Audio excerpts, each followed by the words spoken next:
Jesus says, "Your hearts are my fragrant garden. Don't reject my invitations." April 25th, 2015. Words from Jesus to Sister Clare, spoken by Jackie.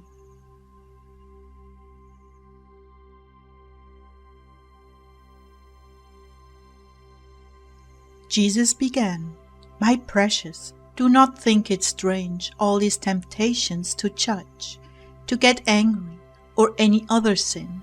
Do not think it strange that in this hour it seems more intense than usual. I am wanting to purify my brides of every selfish motive, every spot, wrinkle, and blemish, to make her perfect before me.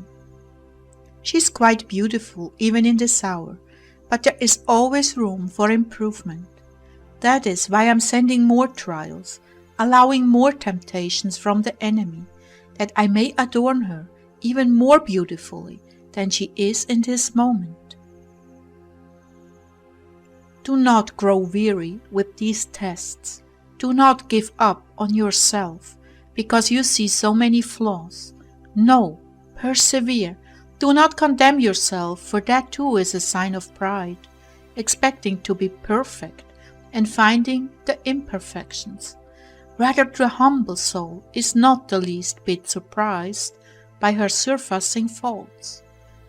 It is always a test of virtue when opposition arises, when condemnation is hurled at you. These are my invitations to sincerely love the offenders, and even consider for a moment if there be truth in what is being said. Like David, when Shimei hurled insults, and his men wanted to kill him, David said, "Leave him alone, let him curse, for the Lord has told him to." It may be that the Lord will look upon my misery and restore to me his covenant blessing instead of his curse today. This is the posture I want for my persecuted servants, certainly not rising up in self-righteousness and condemning the others. So, my love, search your heart always and bring into subjection any rancor that wishes to lash out or justify. For I will justify you. And what do you care what others say, as long as you are pleasing to me? These are the tests of virtue that are being allowed to my bride at this hour. They are hard tests, for the flesh is strong in its survival instinct to protect what is fragile on the inside. It is always best to be in the lowliest place, for from such a small height falling is not injurious. Then I will extend my hand to you and say, "Come up hither, sit beside me in my Father's house."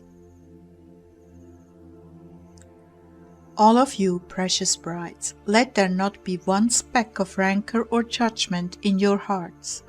Bless those who persecute you, but do it only from the bottom of your heart, for the lips do not always reveal what still lingers in the hidden chambers of the heart. I really need you all to be that clean. Then I will pour upon you my sweet, exceedingly sweet consolations and grace. How I love a sparkling clean vessel, fit for the choicest wines. Oh, how I love to fill such as these. Let not your hearts be troubled by calumny or disdain. These are sent to perfect you in your beauty. Receive them as precious adornments from the crown jewels of heaven.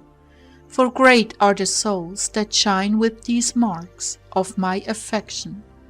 Oh yes, how very much this goes against the flesh and the world's standards. Calumny, a priceless gem? Yes, indeed, because your virtue shines forth when you return blessings for curses from the heart, and I observe the heart, and every beat communicates your love for me, because you imitate me. Father, forgive them, they know not what they do.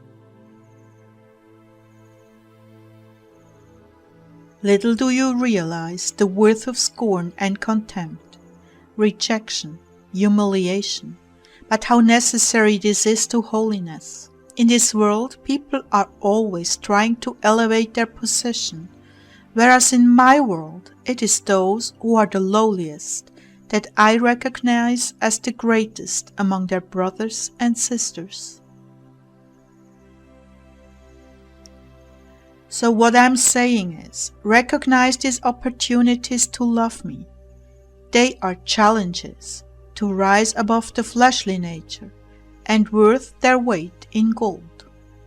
When they happen, cling to me, thank me, and treat them tenderly, like the lashes I received on my body.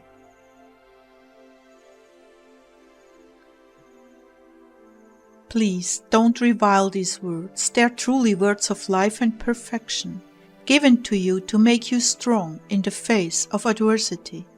I know the arrows penetrate deeply into your heart. The deeper they go, the more valuable they are in forming your character into my spotless bride. They reveal the true contents of your heart, so let sweet honey flow from those wounds, not bitter gall. Lord, what about the rapture? Getting impatient, eh? Well, aren't the dogwood blossoms falling? Some are, some aren't. Oh Jesus, you're being evasive again.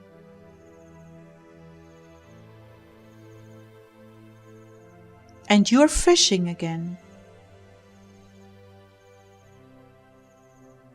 Please, Lord, give us some hope. We are all hanging here in expectation with dark clouds of doubt accumulating behind us, threatening to take away our hope. As it is written, delayed hope makes the heart sick, but fulfilled desire is a tree of life. And absence makes the heart grow fonder. That's not scripture. No, but it's true. I'm sorry to all of you, my brides. We are all waiting together, and while we wait, I will renew your strength. Is it not true that every day you are growing in holiness and resolve? There is great fruit to be had in this time of waiting. Don't be quick to dismiss it. I'm still gathering in the harvest, and your patient perseverance in every kind of trial is a sweet aroma rising up to heaven. As it ascends, more and more souls are being drawn in. So do not grow weary in well-doing. There is a purpose for all of this. Let not your hearts be heavy. I'm with each and every one of you, observing the sweet longing of your hearts to be with me. That too emits a fragrance, for your hearts are a heavenly garden, where blossoms of love give off a constant aroma. Soon, my lovers, soon. Take these words to heart now, and receive the renewing of your strength, and resolve to continue to grow in holiness. Each of you are a priceless blossom. I cherish you.